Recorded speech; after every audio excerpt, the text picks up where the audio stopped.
Hello guys, good morning. Welcome to my channel physics by BS Kelawat. तो देखिए बच्चों, आज की जो क्लास है वो इंग्लिश मीडियम के लिए है और आपको पता है हम क्लास 12 की फिजिक्स पढ़ रहे हैं और उसकी पहली यूनिट इलेक्ट्रोस्टैटिक अभी हम पढ़ रहे हैं।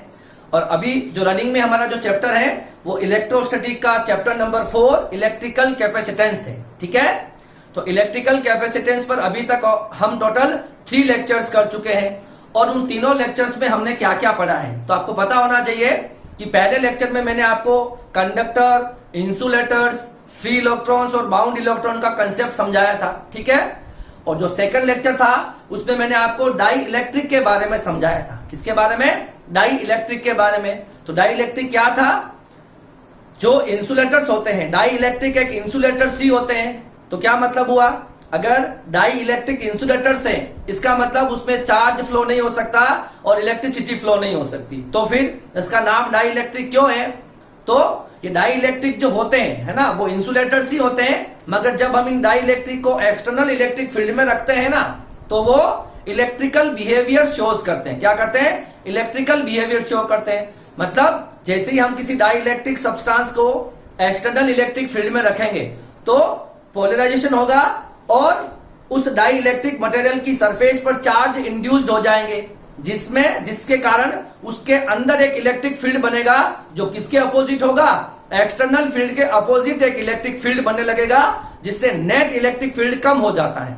ठीक है, तो आज की क्लास हमारी इसी पर बेस्ड होने वाली है। हम 2 पैरेलल प्लेट्स लेंगे, दोनों प्लेट पर इक्वली चार्ज होगा, दोनों प्लेट का एरिया इक्वल होगा, दोनों पर सरफेस चार्ज डेंसिटी इक्वल होगी और दोनों के बीच की डिस्टेंस डी होगी। और मैं एक स्लेब लाके, एक डाई इलेक्ट्रिक स्लेब लाके उन दोनों के बीच में रखूंगा और मैं देखूंगा कि नेट इलेक्ट्रिक फील्ड कितना कम होता है। क्लियर है? तो आज की क्लास हमारे उसी के ऊपर होने वाली है। ठीक है, और आपको पता है जो डाई इलेक्ट्रिक है वो क्या है? तो डाई इलेक्ट्रिक एक इंसुलेटर्स होते हैं जिसमें चार्ज फ्लो नहीं होता मगर वो इलेक्ट्रिकल बिहेवियर शो करते हैं। ठीक है, और डाई इलेक्ट्रिक जो थे वो 2 टाइप्स में हमने उसको डिवाइड किया था। मतलब पॉजिटिव और नेगेटिव के जो सेंटर्स होते हैं उनकी लोकेशन के अकॉर्डिंग डाई इलेक्ट्रिक को 2 पार्ट्स में डिवाइड किया गया। एक है पोलर और दूसरा है नॉन पोलर। पोलर क्या होता है? जब पॉजिटिव और नेगेटिव का जो सेंटर होता है वो कुछ डिस्टेंस पर अगर सेपरेट हो जाए उसे हम कहते हैं पोलर। क्या कहते हैं? पोलर। प्लस और माइनस के सेंटर के बीच की कुछ डिस्टेंस हो जाएगी उसे हम कहेंगे पोलर। और नॉन पोलर क्या होते हैं? अगर पॉजिटिव का न्यूक्लियस और नेगेटिव का न्यूक्लियस अगर कोइंसाइड कर जाता है, दोनों के सेंटर ऑफ मास अगर कोइंसाइड कर जाते हैं तो वो कहलाता है नॉन पोलर, क्योंकि वो पोल्स क्रिएट नहीं करेंगे। अब जो पोलर होगा ना, पोलर का नेट इलेक्ट्रिक डाइपोल मोमेंट होता है पोलर सब्सटेंसेस का, और नॉन पोलर का नेट इलेक्ट्रिक डाइपोल मोमेंट नहीं होता। क्यों नहीं होता? आपको पता है कि डाइपोल मोमेंट क्या होता है? P equal to Q into 2L। तो जो पोलर होगा वहां पर 2L जीरो नहीं होगी, इसका मतलब उसका इलेक्ट्रिक डाइपोल मोमेंट होगा। जबकि जो नॉन पोलर होता है उसमें प्लस और माइनस के बीच की डिस्टेंस 0 होती है। तो जब P बराबर Q इंटू 2L करूंगा तो 2L की वैल्यू 0 हो जाएगी, तो नेट इलेक्ट्रिक डाइपोल मोमेंट कितना आएगा? 0 आएगा। क्लियर है? ये है हमारे पास कंसेप्ट। और आज की क्लास में हम एक reduced value of electric field, है ना, रिड्यूस्ड इलेक्ट्रिक फील्ड का कंसेप्ट पढ़ेंगे और फिर हम 3 अच्छी सी डेफिनेशन देखने वाले हैं और एक हम उन क्वांटिटीज के बीच का रिलेशन देखेंगे। ठीक है, तो देखिए आज की क्लास हम स्टार्ट करते हैं। जो टॉपिक हमारा है वो क्या है? देखो, effect of dielectric medium field between 2 parallel plates having equal and opposite charges. और ये जो टॉपिक है ये बिल्कुल पैरेलल प्लेट कैपेसिटर जैसा ही है। क्या है? Parallel plate capacitor. अब सर ये क्या है? देखो, पैरेलल प्लेट कैपेसिटर में इसलिए इस जगह में 2 पैरेलल प्लेट की जगह में 2 लिख सकता था पैरेलल प्लेट कैपेसिटर, मगर अभी मैं ये इसलिए नहीं लिख रहा हूं क्योंकि हमने अभी तक कैपेसिटर्स नहीं पढ़ा है। हमारी नेक्स्ट क्लास जो होगी उसमें हमारा कैपेसिटर आएगा। इस वजह से मैंने आपको अभी सिंपली ये लिख दिया है। इस चीज को हम पैरेलल प्लेट कैपेसिटर भी कहते हैं, है ना। 2 प्लेट को जब हम पैरेलली रख दें, दोनों पर इक्वल और अपोजिट चार्जेस हो, दोनों प्लेट्स का एरिया सेम हो और बीच में कुछ डाइलेक्ट्रिक अगर फील्ड है उसे ही हम कैपेसिटर बोलेंगे आगे जाके। अभी हमें कैपेसिटर्स का प्रिंसिपल पढ़ना बाकी है और हम कैपेसिटर्स कौन कौन से होते हैं पढ़ना बाकी है। ठीक है, तो हाल फिलहाल के लिए आप ये ध्यान रखो, effect of dielectric medium field between 2 parallel plates. 2 parallel plates लेनी है, दोनों को इक्वली और अपोजिट चार्ज करना है और उसके बीच में एक डाई इलेक्ट्रिक लाकर प्लेस कर देना है, एक डाई इलेक्ट्रिक लाकर रखना है, तो जो नेट इलेक्ट्रिक फील्ड के साथ क्या होगा वो हमें देखना है। देखिए इसको हम बहुत अच्छे से डायग्राम से समझेंगे, बहुत अच्छा टॉपिक है। देखो ये हमारे पास सपोज देखो ये हमारे पास दो पैरेलल प्लेट्स है, क्या है, दोनों दो पैरेलल प्लेट्स है, दोनों पे एक प्लेट पर हमको प्लस पॉजिटिव चार्ज देना है और दूसरी प्लेट को क्या देना है, नेगेटिव चार्ज देना है। ठीक है, ये हमारी दो प्लेट्स हो गई, ये फर्स्ट प्लेट और ये सेकंड प्लेट। दोनों प्लेट्स का एरिया जो होगा वो सेम होगा। ठीक है, दोनों के बीच की डिस्टेंस को मैं यहां पर डी ले रहा हूं और दोनों का एरिया ए हो जाएगा। ठीक है, और दोनों पे चार्ज की बात करेंगे तो इस पर चार्ज जो होगा, इस पर जो इस प्लेट पर चार्ज होगा वो प्लस होगा क्यू और इस प्लेट पर चार्ज होगा वो कितना हो जाएगा, माइनस क्यू। क्लियर है। एक बात आपको ये ध्यान में रखनी है कि कैपेसिटर के ये जो प्लेट्स होती ना, इसके आउटर वाली लेयर पर कोई चार्ज नहीं होता। ठीक है, मैं रीजन बहुत बार समझा चुका हूं, तभी हम इसकी बात नहीं करेंगे। मतलब ये एक कंडक्टिंग प्लेट है, मगर कंडक्टिंग प्लेट के आउटर लेयर पर कोई चार्ज नहीं होगा, सिर्फ कहां होगा, इस इनर लेयर के कारण ही चार्ज होगा। ये ध्यान रखना। इसमें भी जो आउटर लेयर है इसके कारण कोई चार्ज नहीं होगा, जो भी चार्ज है इसकी इनर सरफेस पर है। ठीक है, इसको आपको ध्यान में रखना है। जब मैं कैपेसिटर बताऊंगा तो वापस इसका रीजन भी समझा दूंगा। ठीक है, अब बात करते हैं हम, ये हमारे पास दो पैरेलल प्लेट्स हैं, दोनों पर इक्वल और अपोजिट चार्ज है। ठीक है, इस पर प्लस क्यू चार्ज है, इस पर माइनस क्यू चार्ज है। ठीक है, ये प्लस क्यू चार्ज इसकी इनर सरफेस पर है, ये माइनस क्यू चार्ज भी इसकी इनर सरफेस पर है, क्योंकि आउटर सरफेस पर आपको पता है कि यहां पर Q1 प्लस Q2 जो होता है अपॉन 2 ये जीरो आता है। दोनों प्लेट की वजह से चार्ज आउटसाइड जीरो रहता है। ठीक है, और इस वाली प्लेट पर भी ऐसा ही कुछ होगा। क्लियर है। अब हमें जो बात करनी है, हम ये चाहते हैं कि इलेक्ट्रिक फील्ड, इस पॉइंट पर इलेक्ट्रिक फील्ड कितना होगा। क्या चाहते हैं, इन दोनों प्लेट्स के बीच में इलेक्ट्रिक फील्ड कितना होगा। अब देखो ये जो पॉजिटिव प्लेट है इसकी वजह से जो इलेक्ट्रिक फील्ड सपोज बन रहा है, इसकी डायरेक्शन कैसे हो जाएगी, पॉजिटिव से आउटवर्ड डायरेक्शन। तो ये बन गया हमारे पास E1। ये पहली प्लेट ने E1 इलेक्ट्रिक फील्ड बनाया, जिसकी डायरेक्शन क्या हो जाएगी, आउटवर्ड हो जाएगी। अब बात करेंगे ये जो नेगेटिव चार्ज है इसके कारण इलेक्ट्रिक फील्ड किधर बनेगा। तो नेगेटिव में इलेक्ट्रिक फील्ड क्या होता है, इनसाइड। हमें इस P पॉइंट पर निकालना था। इस P पॉइंट पर जब आप इलेक्ट्रिक फील्ड निकालोगे इस प्लेट की वजह से, जिसकी डायरेक्शन भी किधर आएगी, टूवर्ड्स होती ना, इनसाइड। पॉजिटिव से electric field lines outward direction में निकलती है और नेगेटिव में इनवर्ड होती है। तो इस प्लेट की वजह से इलेक्ट्रिक फील्ड की डायरेक्शन इधर हो जाएगी। तो अगर आप देखोगे कि E1 इस प्लेट की वजह से E1 इधर, इस प्लेट की वजह से E2 भी इधर, तो नेट E जो हो जाएगा that is E1 plus E2, है ना, क्योंकि दोनों की डायरेक्शन सेम है, वेक्टर क्वांटिटी है, तो दोनों को हम ऐड कर लेंगे। ठीक है, अब पहली वाली प्लेट की वजह से जो इलेक्ट्रिक फील्ड बनेगा वो बनेगा सिग्मा अपॉन 2 एप्सिलॉन नॉट, क्योंकि इसकी एक ही लेयर है। अगर दोनों लेयर होती तो डबल बनता है ना, पर लेयर एक ही है तो सिग्मा अपॉन 2 एप्सिलॉन नॉट। इसी तरह से इसकी एक लेयर की वजह से सिग्मा अपॉन 2 एप्सिलॉन नॉट। ये आपने जो ई नॉट आया, ये ई नॉट कितना आ गया, सिग्मा, दोनों को ऐड कर लो तो सिग्मा अपॉन एप्सिलॉन नॉट। ये बात तो आपको पता चल गई कि जब दो पैरेलल प्लेट्स हैं जो इक्वली और अपोजिट चार्ज हैं, दोनों का एरिया सेम है, दोनों पर सरफेस चार्ज डेंसिटी सेम है और दोनों के बीच की डिस्टेंस डी है। ठीक है, तो इसके बीच में जो इलेक्ट्रिक फील्ड इंटेंसिटी बनेगी वो कितनी बन जाएगी, सिग्मा अपॉन एप्सिलॉन नॉट। और आप सब कुछ जानते हो सिग्मा क्या होता है, सरफेस चार्ज डेंसिटी। क्या होता है, सरफेस चार्ज डेंसिटी, यही होता है। और एप्सिलॉन नॉट क्या होता है, परमिटिविटी ऑफ फ्री स्पेस। हम ये मान के चल रहे हैं कि अभी बीच में कोई भी मीडियम नहीं है, सिर्फ क्या भरा हुआ, फ्री स्पेस। अभी क्या है, फ्री स्पेस। अब हमको क्या करना है, हमें क्या करना है, effect of dielectric medium field between the two parallel plates. अब इन दोनों पैरेलल प्लेट्स के बीच में क्या रखना है। अब ई नॉट को क्या बोलेंगे बताओ, यहां पर जो ई नॉट है इसको बोलेंगे एक्सटर्नल इलेक्ट्रिक फील्ड। क्या बोलेंगे, एक्सटर्नल इलेक्ट्रिक फील्ड बोलेंगे। क्लियर है ना। अब देखिए, अब हम क्या करेंगे, इन दोनों प्लेट्स के बीच में क्या लाके रखोगे आप, एक स्लेब लाके रखेंगे, एक डाई इलेक्ट्रिक स्लेब लाके रखेंगे। ठीक है, तो क्या कर देंगे, इन प्लेट्स के बीच में मैंने क्या लाके रख दिया है, एक डाई इलेक्ट्रिक मटेरियल लाके रख दिया है। कोई भी डाई इलेक्ट्रिक मटेरियल सपोज मैंने यहां पर लाके रख दिया है। ठीक है, अभी ये पॉजिटिव प्लेट थी, ठीक है, ऊपर बना रखी है, ये नेगेटिव प्लेट है, ठीक है। अब ये आपका पहली प्लेट है, ये सेकंड वाली प्लेट है, ठीक है। अब देखो आपको ये तो पता चल गया कि एक्सटर्नल इलेक्ट्रिक फील्ड की डायरेक्शन ई नॉट है और डायरेक्शन वो वाली हो जाएगी। अब ये आपका जो डाइलेक्ट्रिक रखा है, ठीक है। अब आपने जो ये नॉन पोलर डाइलेक्ट्रिक क्या रख दिया मैंने बीच में, non polar dielectric, non polar dielectric रख दिया। तो क्या होगा, अब इस इलेक्ट्रिक फील्ड, इस एक्सटर्नल इलेक्ट्रिक फील्ड की वजह से यहां पर होगा पोलराइजेशन, और उसके जो एटम्स होंगे उस एटम्स के प्लस और माइनस सेपरेट हो जाएंगे कुछ इस तरह से। ये अगर प्लस है तो माइनस प्लस, माइनस प्लस और माइनस प्लस, इस तरह से कुछ क्या हो जाएंगे, सेपरेट हो जाएंगे। कोई दिक्कत वाली बात नहीं है। नेगेटिव की तरह पॉजिटिव आ जाएंगे, पॉजिटिव की तरह नेगेटिव आ जाएंगे, और वो जो नॉन पोलर है वो क्या बन जाएगा, ये पोलर बन जाएंगे, पोलर है ना। और पोलर बनने के बाद ये कहां अलाइन हो जाएंगे, अलाइन हो जाएंगे इन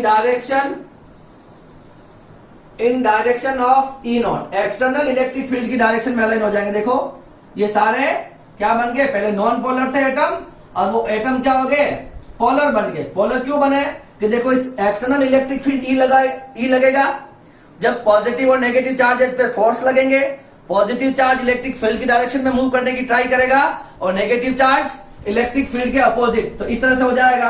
अब क्या होगा, यहां पर ध्यान देना, मैं यहां पर इस नेगेटिव के आगे एक लाइन ड्रॉ कर रहा हूं, यहां पर पॉजिटिव पर एक लाइन ड्रॉ कर रहा हूं, ठीक है। और ये जो अंदर वाले चार्जेस ये आपस में नलीफाई हो जाएंगे, ये आपस में कैंसल आउट हो जाएंगे, ठीक है, इनका इफेक्ट नेग्लेक्ट हो जाएगा।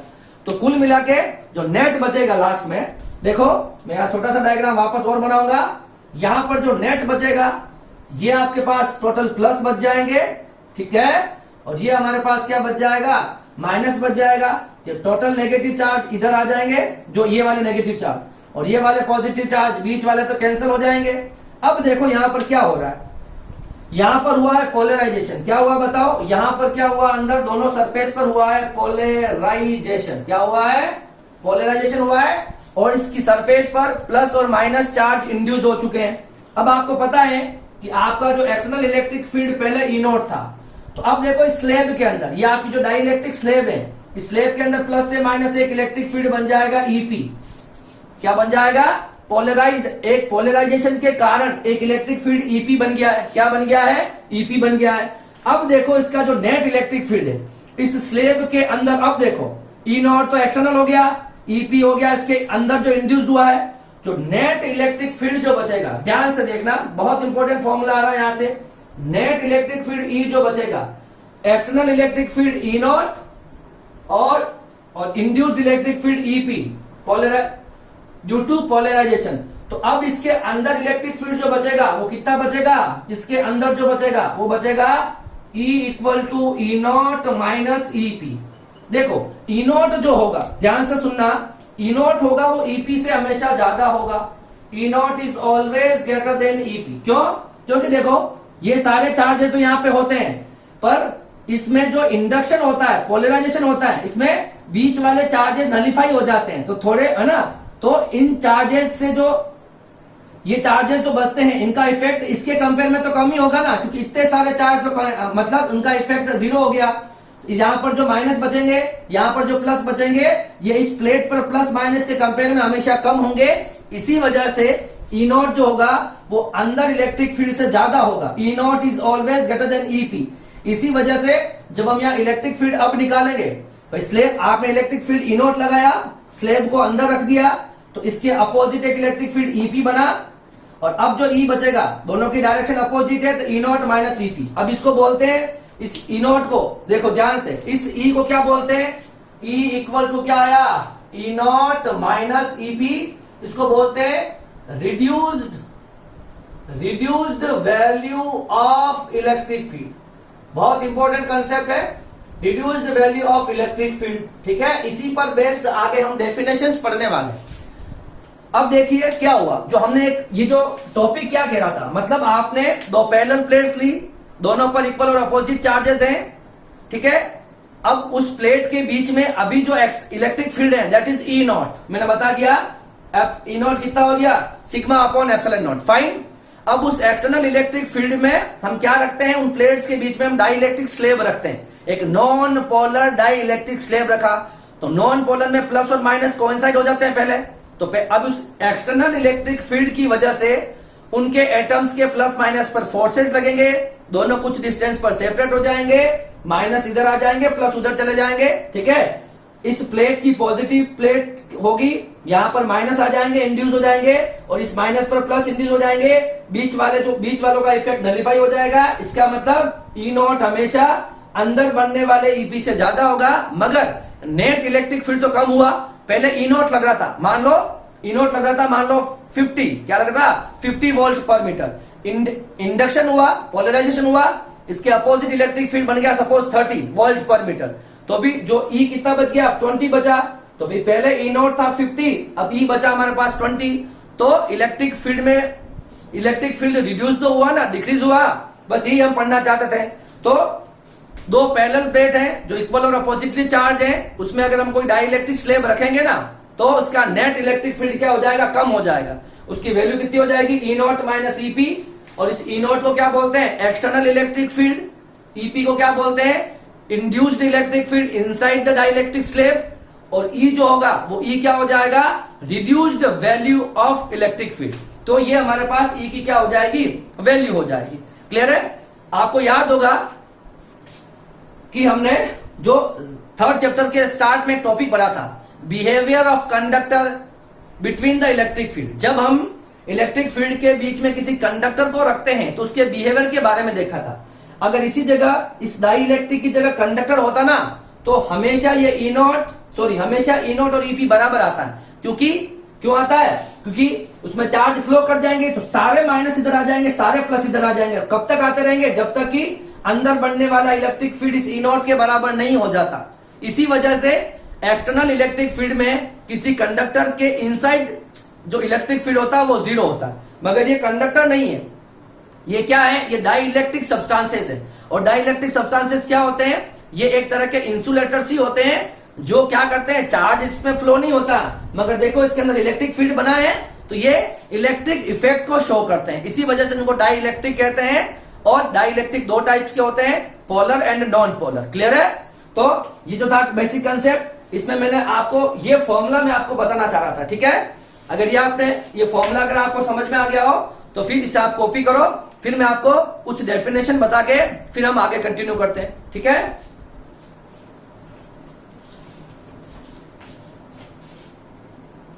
अब देखिए मैंने कुछ टर्म्स लिख रखी हैं, उस टर्म को हमको समझना है, उसको डिफाइन करना है, ठीक है। ये सारी टर्म्स आपके बार बार यूज आएगी, तो पहले हम उसको देख लेते हैं, ठीक है। बाकी बाद वाले कंसेप्ट आगे देखेंगे। अब देखो सबसे पहले पोलराइजेशन क्या होता है। पोलराइजेशन का मतलब क्या हो गया, देखो, when the dielectric is placed inside electric field, then charges of atom will displace and stress will produce, is called polarization. मतलब देखो क्या हो गया, पोलराइजेशन का मतलब, मान लो ये एक इलेक्ट्रिक फील्ड है, एक प्लस और एक क्या है, एक प्लस है और एक माइनस है। यहां से एक एक्सटर्नल इलेक्ट्रिक फील्ड कितना बन गया है, ई नॉट एक एक्सटर्नल इलेक्ट्रिक फील्ड बन गया है। अब देखो अगर इस प्लेटों के बीच में अगर मैं कोई डाई इलेक्ट्रिक मटेरियल रख दूं, क्या रख दूं, डाई इलेक्ट्रिक मटेरियल रख दूं, तो देखिए इस डाई इलेक्ट्रिक मटेरियल के, देखो सबसे पहले मान लो एक नॉन पोलर था, क्या था, ये एक नॉन पोलर था, इसमें प्लस और माइनस के एक दूसरे पर क्या कर रहे थे, कोइंसाइड कर रहे थे, ठीक है।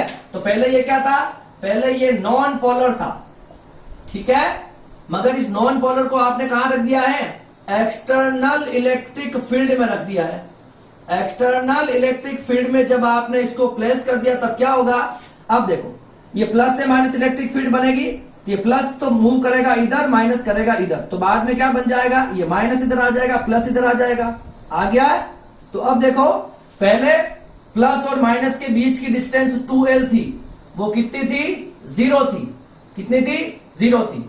अब देखो इसके बीच में कुछ डिस्टेंस आ गई है, 2l आ गई है प्लस और माइनस के बीच में, और इसके अंदर एक स्ट्रेस प्रोड्यूस हो गया। देखो ध्यान से, when dielectric is placed inside electric field, then charges of atom will displace। इस एटम के अंदर प्लस और माइनस थे, वो क्या हो गए, यहां पर क्या हुआ, वो डिस्प्लेस हुए, क्या हुए, displace, and stress will produce. मतलब ये माइनस जो होंगे ये इलेक्ट्रिक फील्ड के अपोजिट मूव करना चाहेंगे, और ये प्लस इलेक्ट्रिक फील्ड के साथ में, तो इस प्लस और माइनस के बीच की कुछ डिस्टेंस आ जाएगी। इस फिनोमिना को मैं कहता हूं पोलराइजेशन। यहां पर क्या हुआ है, इस स्लेट के अंदर क्या हुआ है, इस स्लेट के अंदर हुआ है पोलराइजेशन। कोई दिक्कत नहीं है, ये इसकी डेफिनेशन है, ठीक है। आई होप सो आपको समझ में आ गई होगी। अब सेकंड डेफिनेशन देखो, dielectric polarization. Dielectric polarization का मतलब वही है जो इसका मतलब है ना, दोनों का मतलब सेम ही होता है वैसे। मतलब the non polar dielectric substance placed in external electric field, है ना।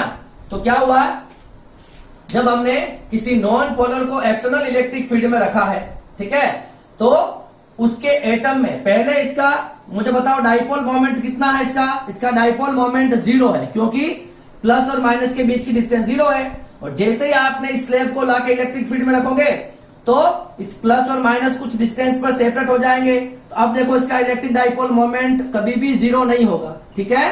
तो इसका क्या मतलब हुआ, the non polar dielectric substance is placed in external electric field, the electric dipole moment will produced in the dielectric substance. मतलब पहले इसका इलेक्ट्रिक डाइपोल मोमेंट 0 था और जैसे ही आपने इसको एक्सटर्नल इलेक्ट्रिक फील्ड में रखा है तो इसका इलेक्ट्रिक डाइपोल मोमेंट आ जाएगा। क्यों आ जाएगा, क्योंकि प्लस और माइनस मतलब P बराबर क्या होता है, Q इंटू 2L।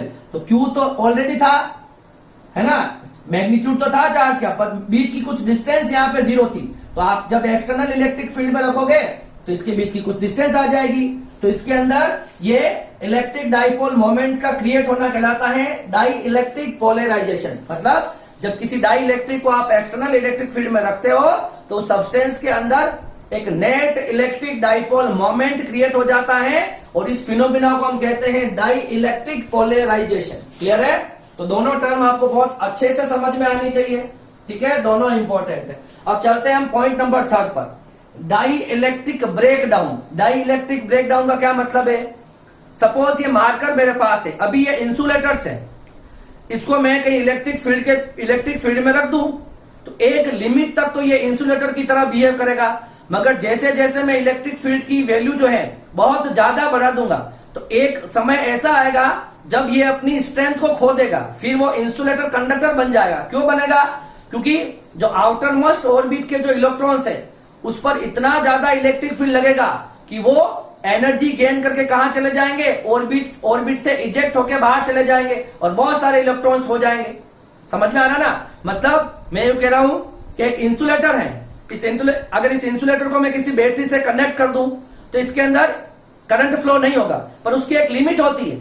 अगर लिमिट से ज्यादा मैं इलेक्ट्रिक फील्ड इसके बीच में इसमें अप्लाई करूंगा तो वो इंसुलेटर में क्या होगा कि उसके एक्सटर्नल जो उसका आउटर मोस्ट ऑर्बिट है उसके इलेक्ट्रॉन क्या होने लगेंगे, इजेक्ट होने लगेंगे और इसमें कंडक्शन स्टार्ट हो जाएगा। तो ये होती है उसकी डाई इलेक्ट्रिक ब्रेकडाउन कहते हैं उसको। मतलब जब कोई इंसुलेटर इलेक्ट्रिक फील्ड में रखते हैं और वो एक कंडक्टर की तरह बिहेव करने लग जाए, उसको कहते हैं ब्रेकडाउन। ब्रेकडाउन होने का मतलब इसने अपनी डाई इलेक्ट्रिक जो स्ट्रेंथ थी कि भाई मैं इतने इलेक्ट्रिक फील्ड तक तो एक कंडक्टर की तरह बिहेव करूंगा, मगर इससे ज्यादा अगर आप इलेक्ट्रिक फील्ड लगाओगे तो फिर मेरे इलेक्ट्रॉन कहां चले जाएंगे, ऑर्बिट को रिमूव करके बाहर चले जाएंगे और वो फ्री इलेक्ट्रॉन्स बन जाएंगे और फ्री इलेक्ट्रॉन बनते ही तो उसमें कंडक्शन स्टार्ट हो जाता है। ठीक है, अब देखो इसकी डेफिनेशन क्या है।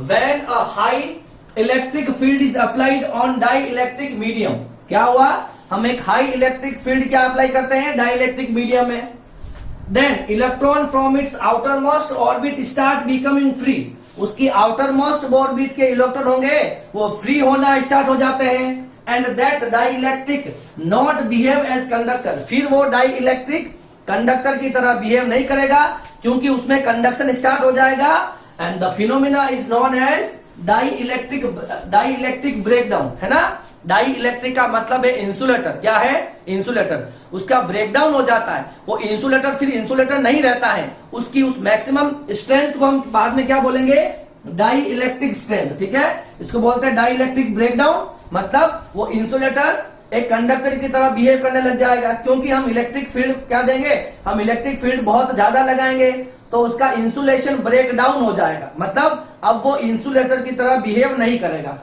चौथी और आखिरी जो डेफिनेशन लिख रखी मैंने वो क्या है, डाई इलेक्ट्रिक स्ट्रेंथ, मतलब सहने की क्षमता।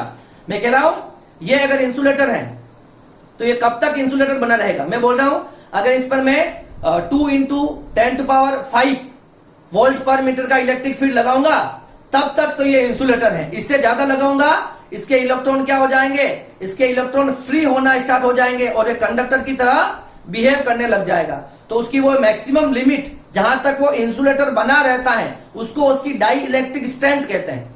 कोई भी इंसुलेटर वो वाला मैक्सिमम इलेक्ट्रिक फील्ड जब हम किसी इंसुलेटर को देते हैं, जब तक कि वो क्या बना रहे हैं, वो एक इंसुलेटर बना रहे, उसकी उस स्ट्रेंथ को हम क्या कहते हैं, डाई इलेक्ट्रिक स्ट्रेंथ कहते हैं। उस इलेक्ट्रिक फील्ड से ज्यादा अगर हम इलेक्ट्रिक फील्ड देंगे उसको, तो वो एक कंडक्टर की तरह बिहेव करने लग जाएगा। ठीक है, तो देखो क्या डेफिनेशन है, the maximum value of high external electric field और पोटेंशियल ग्रेडियंट। इलेक्ट्रिक फील्ड बोल दो, क्योंकि ई बराबर क्या होता है, dV/dr, इसी को तो बोलते हैं पोटेंशियल ग्रेडियंट, या ई बोलो या ये बोलो। ठीक है, the maximum value of high external electric field और potential gradient up to which dielectric breakdown does not occur. वो वाला इलेक्ट्रिक फील्ड जब तक किसी भी डाई इलेक्ट्रिक का ब्रेकडाउन अकर नहीं होता है, ब्रेकडाउन उसमें नहीं होता है, ठीक है, is known as dielectric strength. उसको उसकी मैक्सिमम, उसकी जो मैक्सिमम लिमिट होती है उसको क्या कहते हैं हम, उसकी डाई इलेक्ट्रिक स्ट्रेंथ कहते हैं। देखो सुनो, जैसे कि एयर की डाई इलेक्ट्रिक स्ट्रेंथ क्या होती है, 3 इंटू 10⁶। मतलब अगर, जैसे कि मेरी बात सुनो, ये कोई दो प्लेट्स हैं, प्लस और माइनस है, ठीक है, अब बीच में क्या होता है, बीच में हमारे पास सपोज एयर है, क्या है, एयर है। अगर इन दोनों प्लेट्स के बीच की डिस्टेंस कम है, अगर मैं इलेक्ट्रिक फील्ड की वैल्यू बढ़ाता जाऊं दोनों प्लेट्स पर, प्लस प्लस बढ़ाता जाऊं, माइनस माइनस बढ़ाता जाऊं, एक समय इलेक्ट्रिक फील्ड अगर 3 इंटू 10⁶ वोल्ट पर मीटर है, अगर इससे ज्यादा मैं इलेक्ट्रिक फील्ड दे दूं, सपोज मैं दे दूं 4 इंटू 10⁶ वोल्ट पर मीटर, तो इसकी एयर की जो डाई इलेक्ट्रिक स्ट्रेंथ होती है वो होती है 3 इंटू 10⁶। उससे ज्यादा अगर मैं इलेक्ट्रिक फील्ड दूंगा तो इसका इंसुलेशन ब्रेक डाउन हो जाएगा। मतलब ये एयर के जो मॉलिक्यूल है, ये पहले तो इंसुलेटर है, मगर 3 इंटू 10⁶ से ज्यादा इलेक्ट्रिक फील्ड इस पर अगर हम लगाएंगे तो ये कंडक्टर की, इसमें कंडक्शन स्टार्ट हो जाएगा। क्या हो जाएगा, इसमें क्या स्टार्ट हो जाएगा, कंडक्शन स्टार्ट हो जाएगा। मतलब जो एयर के जो मॉलिक्यूल है, हमको पता है कि एयर एक डाई इलेक्ट्रिक है, इंसुलेटर है, मगर एक लिमिट तक वो इंसुलेटर बनी रहती है। उससे ज्यादा अगर आप इलेक्ट्रिक फील्ड उसमें लगाओगे, जैसे ये इलेक्ट्रिक फील्ड है, इससे ज्यादा अगर मैं एयर के मॉलिक्यूल को इलेक्ट्रिक फील्ड दूं तो वो उसमें क्या हो जाएगा, उसके इलेक्ट्रॉन का इजेक्शन स्टार्ट हो जाएगा। मतलब वो एयर के मॉलिक्यूल जो होंगे उनमें कंडक्शन स्टार्ट हो जाएगा। ठीक है, तो ये दोनों जो टर्म लिख रखी मैंने, डाई इलेक्ट्रिक ब्रेकडाउन, मतलब कब, वो वाली लिमिट जब कोई भी इंसुलेटर कंडक्टर बनने लगता है उसको बोलते हैं डाई इलेक्ट्रिक ब्रेकडाउन। ठीक है, और एक होता है डाई इलेक्ट्रिक स्ट्रेंथ, तो वो मैक्सिमम स्ट्रेंथ जब तक कोई भी इंसुलेटर या डाई इलेक्ट्रिक बना रहता है, उसके बाद अगर मैं उसको इलेक्ट्रिक फील्ड दूंगा तो उसमें कंडक्शन स्टार्ट हो जाएगा। ठीक है, ये जो चारों टर्म मैंने लिख रखी हैं काफी इंपॉर्टेंट है, इनको आपको अच्छे से लर्न करना चाहिए। ठीक है, इसे आप कॉपी करो, फिर आगे हम और अच्छा सा कंसेप्ट और देखते हैं। अब देखो, मैंने कुछ टर्म्स लिख रखी है, उन टर्म का मैंने डेफिनेशन और हमें फॉर्मूला कैलकुलेट करना है कि ये डेफिनेशन क्या कहती है और इनका फॉर्मूला क्या आता है। देखो, तो सबसे पहली जो टर्म है वो डाई इलेक्ट्रिक कांस्टेंट, जो बार बार आप सुनते हो। तो डाई इलेक्ट्रिक कांस्टेंट क्या होगी, तो सबसे पहले हम उसको एक डायग्राम से समझ सकते हैं। देखो, अगर ये मेरे पास दो पैरेलल प्लेट्स हैं, दोनों पर इक्वल और अपोजिट चार्जेस हैं, इस तरह से कुछ हो जाएगा। क्लियर है? अब देखो, इन प्लेट्स के बीच में हमें क्या रखना है। अब देखो, इस प्लेट के बीच में आपको एक इलेक्ट्रिक फील्ड क्रिएट हो जाएगा जिसे हम E0 बोलेंगे, एक्सटर्नल इलेक्ट्रिक फील्ड। अब सपोज मैं क्या करता हूं, मैं एक डाई इलेक्ट्रिक स्लेब यहां पर रख देता हूं, यहां पर हो जाएगा प्लस और यहां पर हो जाएगा माइनस। इस तरह से अंदर एक इंड्यूस्ड इलेक्ट्रिक फील्ड प्रोड्यूस हो जाएगा। ये एक डाई इलेक्ट्रिक स्लेब जैसे रखोगे। अब इसके अंदर नेट ई कितना बचा, बताओ क्या बचा है, तो E0 है ना, माइनस EP। और मैंने पहले ही बताया कि E0 की जो होता है वो E0 जो होता है वो EP से क्या होता है, ग्रेटर होता है। E0 का क्या मतलब होता है बताओ, ये होता है एक्सटर्नल इलेक्ट्रिक फील्ड होता है। EP का मतलब क्या होता है, इंड्यूस्ड इलेक्ट्रिक फील्ड। क्या होता है, इंड्यूस्ड इलेक्ट्रिक फील्ड। आगे देखो, और तो ई का मतलब क्या हो जाएगा, reduced value of electric field. मतलब इस स्लेब को जब इलेक्ट्रिक फील्ड में रखते हैं ना, इसके बीच में नेट इलेक्ट्रिक फील्ड कम हो जाएगा, इसको क्या बोलेंगे, reduced value of electric field. अब इसकी डेफिनेशन देखो, डाई इलेक्ट्रिक कांस्टेंट क्या होता है, के का जो फॉर्मूला आएगा that is external electric field upon reduced value of electric field. और रिड्यूस्ड ई की वैल्यू क्या लिख सकते हैं, देखो E naught upon E naught minus EP. कोई दिक्कत है क्या किसी को, ये हो जाएगा आपके पास के का फॉर्मूला। ठीक है, मतलब ये क्या हो गया, एक्सटर्नल फील्ड, ये क्या हो गया, रिड्यूस्ड फील्ड। क्या हो गया, रिड्यूस्ड फील्ड, और ये आपका हो गया एक्सटर्नल इलेक्ट्रिक फील्ड। ये आपने अप्लाई किया, और जब आपने उसको डाई इलेक्ट्रिक स्लेब को एक्सटर्नल इलेक्ट्रिक फील्ड में रखा तो उसके फील्ड में क्या हो गया, इसके फील्ड कम हो जाएगा। देखो ई नॉट की डायरेक्शन ये है और ईपी की डायरेक्शन है, तो ई की वैल्यू क्या हो जाएगी, कम हो जाएगी। तो क्या हो जाएगा, ratio of external electric field and reduced value of electric field and reduced value of electric field। इसका जो रेशियो होता है इलेक्ट्रिक फील्ड, इन दोनों का रेशियो क्या कहलाता है, is called dielectric constant. Dielectric constant बहुत इंपॉर्टेंट टर्म है, अच्छे से आपको इसको पढ़ना चाहिए। के क्या होता है, dielectric constant which is the ratio of external electric field to the reduced value of electric field. Clear है, और ये एक यूनिटलेस होगी ना, दोनों की यूनिट सेम हो जाएगी। ठीक है, इसकी कोई यूनिट नहीं होती। क्लियर है, मतलब डायमेंशनल लेस और यूनिटलेस हो जाएगा। अब बात करेंगे हम पोलराइजेशन डेंसिटी की। बहुत अच्छी डेफिनेशन है, बहुत अच्छे टर्म है, इसको भी बहुत अच्छे से समझना चाहिए। पोलराइजेशन डेंसिटी आप समझ रहे होंगे कि एक यूनिट वॉल्यूम में कितना डाइपोल मोमेंट क्रिएट होता है, उसको हम बोलते हैं पोलराइजेशन डेंसिटी। क्या बोलते हैं, पोलराइजेशन डेंसिटी। देखो क्या लिख रहा हूं मैं, देखो the induced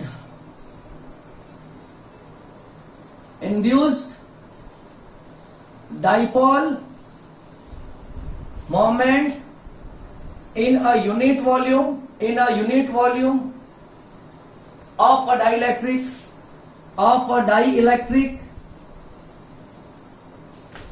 material when it is placed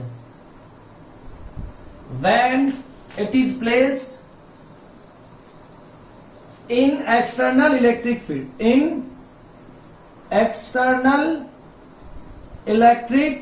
मतलब जब हम किसी भी डाई इलेक्ट्रिक मटेरियल को एक्सटर्नल इलेक्ट्रिक फील्ड में रखेंगे तो उसके यूनिट वॉल्यूम में कितना डाइपोल मोमेंट क्रिएट होता है ना, तो dipole moment per unit volume, simple क्या बोल दोगे, dipole moment per unit volume. ठीक है, ये इसकी शॉर्ट में डेफिनेशन है ना, dipole moment per unit volume of an dielectric when it is placed in a external electric field. Diagram बना लेता, देखो क्या है, ये सपोज स्लेब है, ये प्लस हो जाएगा, ये आपका माइनस हो जाएगा। ये हमने सपोज कोई स्लेब रखी है, ठीक है, मान लेते हैं इनके बीच की डिस्टेंस कितनी है, डी है। ध्यान से देखना, इस पर चार्ज इंड्यूस हो जाएगा, यहां पर आ जाएगा माइनस और यहां पे क्या आ जाएगा प्लस। यहां पर जो चार्ज इंड्यूस हुए इसको हम बोल देंगे माइनस क्यूपी, इस है ना, और यहां पर हो जाएगा प्लस क्यूपी। दोनों का एरिया में ए ले लेता हूं, बीच की डिस्टेंस में डी ले लेता हूं। ठीक है, तो यहां पर आपका external electric field E not इधर और ईपी हो जाएगा इधर, और ई कितना आ जाएगा, ई नॉट माइनस ईपी। इसने पूछा है हमसे पोलराइजेशन डेंसिटी, मतलब electric dipole moment per unit volume. देखो यहां पर इतना सा अगर पर यूनिट वॉल्यूम ले लिया मैंने 1 मीटर क्यूब वाला, ये आपका यूनिट वॉल्यूम ले लिया, इसके अंदर कितना डाइपोल मोमेंट है, इतना डाइपोल मोमेंट है, यही कहलाता है पोलराइजेशन डेंसिटी।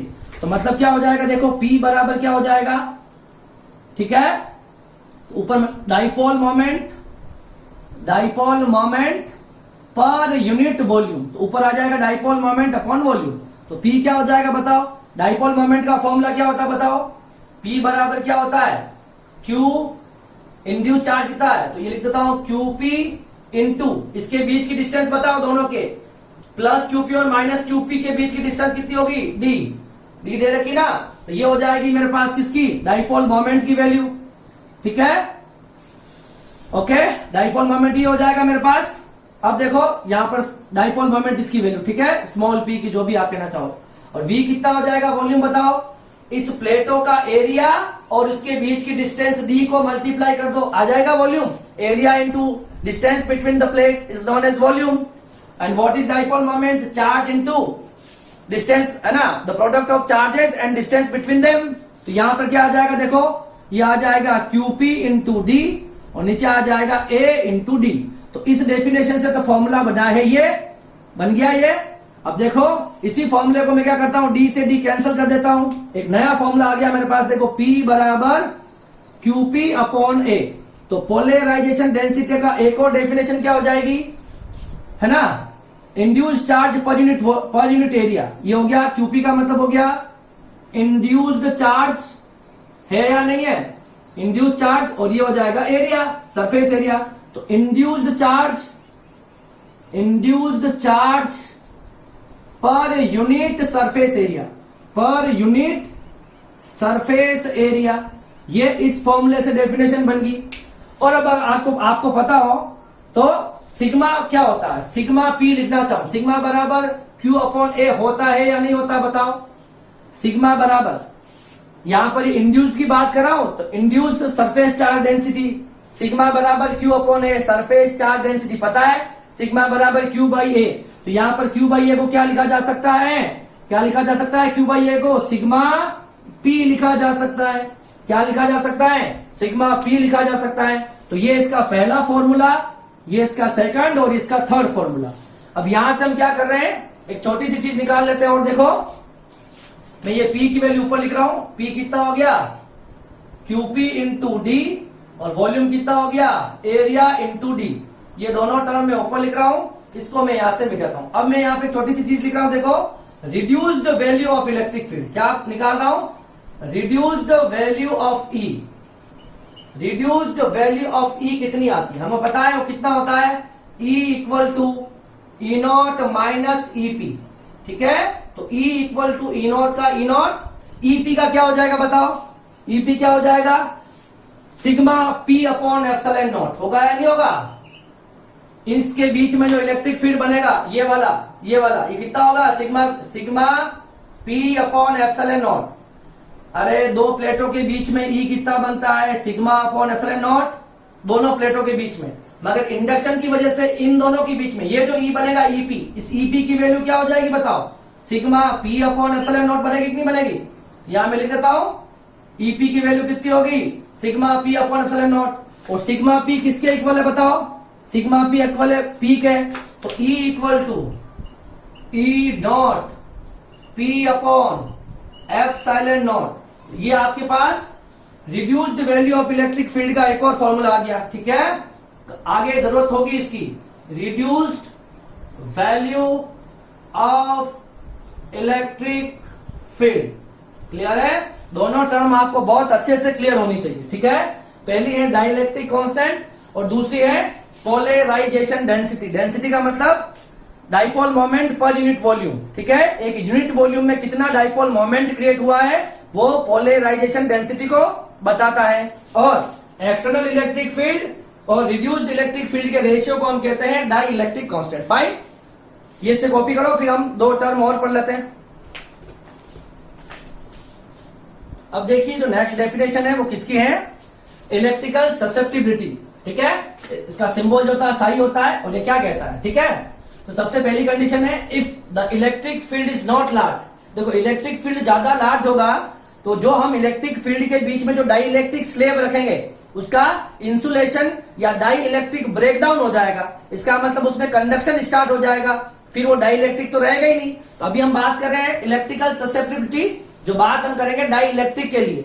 तो इलेक्ट्रिक फील्ड ज्यादा नहीं होना चाहिए, इसी वजह से लिख रखा है देखो, if the electric field is not large then the polarization P is proportional to the reduced value of electric field. आपको याद होगा यहां पर ये प्लस प्लेट थी, ठीक है, यहां पर ये माइनस प्लेट थी, इसके अंदर एक अपने स्लेब रखा था, पोलराइजेशन हुआ, यहां पर प्लस इंड्यूस्ड हुए, यहां पर माइनस इंड्यूस्ड हुए। ये आपका external electric field E not होता है। क्या होता है? ये आपका external electric field E not हो जाएगा, इसके अंदर एक ईपी प्रोड्यूस हो जाएगा। तो अभी reduced value of electric field कितनी हो जाएगी? ई नॉट माइनस ईपी। तो ये यूं कहता है कि अगर ये जो लगने वाला एक्सटर्नल इलेक्ट्रिक फील्ड है, ये वाला है ना, ये अगर ज्यादा नहीं हो उसकी बात है ना, तो क्या है? The polarization P is directly proportional to the reduced value of electric field. ये होता है हमारे पास रिड्यूस्ड वैल्यू ऑफ E। तो P is directly proportional to the E हो जाएगा, P प्रोपोर्शनल टू E। जब इस प्रोपोर्शनलिटी के साइन को हटाएंगे तो एक सिंबल आएगा साई इंटू E, और इसके साथ में एक एप्सिलॉन नॉट से मल्टीप्लाई और कर दूंगा। ये क्यों मल्टीप्लाई करते हैं, है ना? दिस फैक्टर मल्टीप्लिकेटिव फैक्टर इसको बोलते हैं, multiplicative factor. Multiplicative factor to make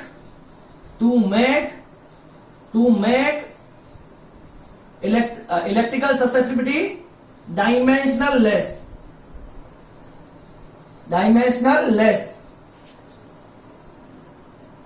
ठीक है, मतलब इस एप्सिलॉन नॉट का मल्टीप्लाई क्यों किया गया है? P is directly proportional to the reduced value of electric field. Constant हटाएंगे तो ये एक C एक सिंबल आ जाएगा, ठीक है, साई एक सिंबल आ जाएगा। इसके साथ में एक एप्सिलॉन नॉट को मल्टीप्लाई करा रहा हूं। मैं एप्सिलॉन नॉट को मल्टीप्लाई इसलिए करा रहा हूं ताकि ये जो क्वांटिटी है साई, ये क्या रह सके? डायमेंशनल लेस रह सके। मैं इस वाली क्वांटिटी को डायमेंशनल लेस बनाने के लिए ऐसा कर रहा हूं। एक और बात, ये साई जो होता है ये आपका उस डाइलेक्ट्रिक मटेरियल का इलेक्ट्रिकल बिहेवियर भी बताता है। क्या बताता है? इलेक्ट्रिकल बिहेवियर भी बताता है। ये तो हो जाएगा इसका फॉर्मूला। अब मुझे किसका फॉर्मूला चाहिए? देखो हम क्या पढ़ रहे हैं? इलेक्ट्रिकल ससेप्टिबिलिटी पढ़ रहे हैं। तो मुझे यहां पे चाहिए साई का फॉर्मूला, जो कितना हो जाएगा? P upon epsilon not into E। ये आ जाएगा, किसका फॉर्मूला आ जाएगा? ये पहला फॉर्मूला। और यहां पर जो फॉर्मूला आ जाएगा वो इलेक्ट्रिकल ससेप्टिबिलिटी का हो जाएगा। ये क्या हो जाएगा? The ratio of polarization and epsilon naught time electric field, epsilon naught times of E या electric field. Reduced value of electric field है यहां पे।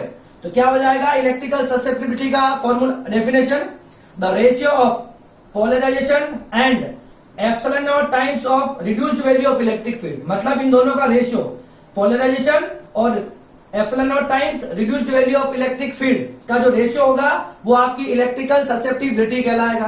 क्लियर है डेफिनेशन? ये इसका फॉर्मूला है, बहुत इंपॉर्टेंट है, ध्यान में रखना है। P proportional to E। अगर मैं ये एक्सटर्नल इलेक्ट्रिक फील्ड ज्यादा नहीं लगाऊं, क्यों नहीं लगाता हूं? ज्यादा लगाऊंगा तो फिर इंसुलेशन ब्रेकडाउन हो जाएगा, डाई इलेक्ट्रिक स्ट्रेंथ टूट जाएगी। इस वजह से आपको इलेक्ट्रिक फील्ड ज्यादा नहीं लगाना है। और जो आपका पोलराइजेशन होगा उसके अंदर, स्लैब के अंदर, इस स्लैब के अंदर जो पोलराइजेशन होगा वो reduced value of electric field के डायरेक्टली प्रोपोर्शनल है। ये जितना ज्यादा स्ट्रॉन्ग होगा उतने ज्यादा अंदर जो डाइपोल बनेंगे ना वो स्ट्रॉन्ग बनेंगे।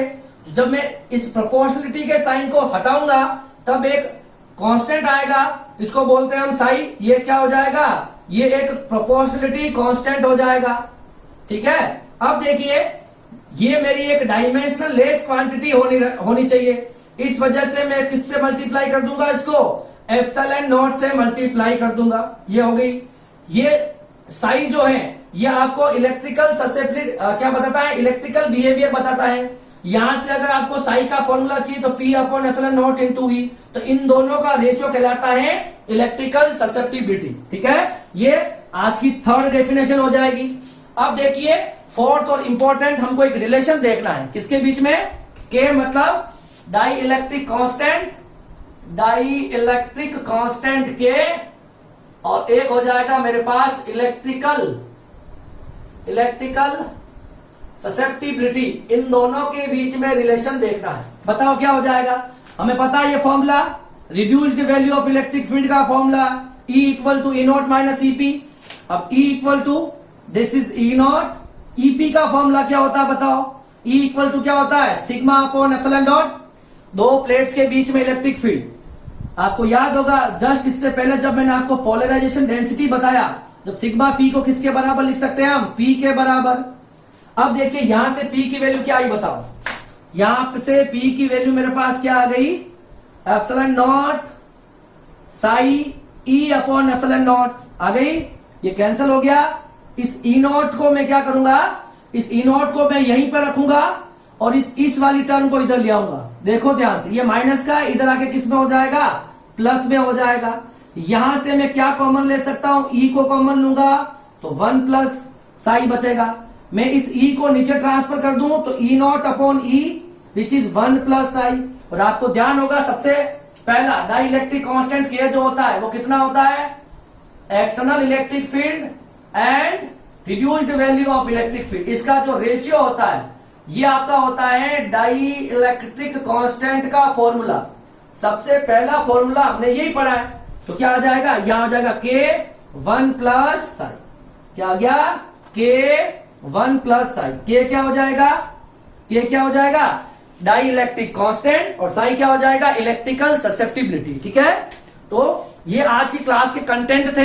क्या क्या पढ़ा है हमने, तो हमने क्या करा है, दो पैरेलल प्लेट के बीच में एक डाई इलेक्ट्रिक रखा है और डाई इलेक्ट्रिक रखने पर उस डाई इलेक्ट्रिक के अंदर जो इलेक्ट्रिक फील्ड होता है वो कम हो जाता है। एक्सटर्नल इलेक्ट्रिक फील्ड लगता है +2 माइनस, उस स्लैब के अंदर, उस डाई इलेक्ट्रिक मटेरियल के अंदर एक induced electric field external electric field के अपोजिट बन जाता है, जिससे नेट इलेक्ट्रिक फील्ड ई ही बचता है, which is reduced value of electric field. इसको हम ई से लिखा करते थे।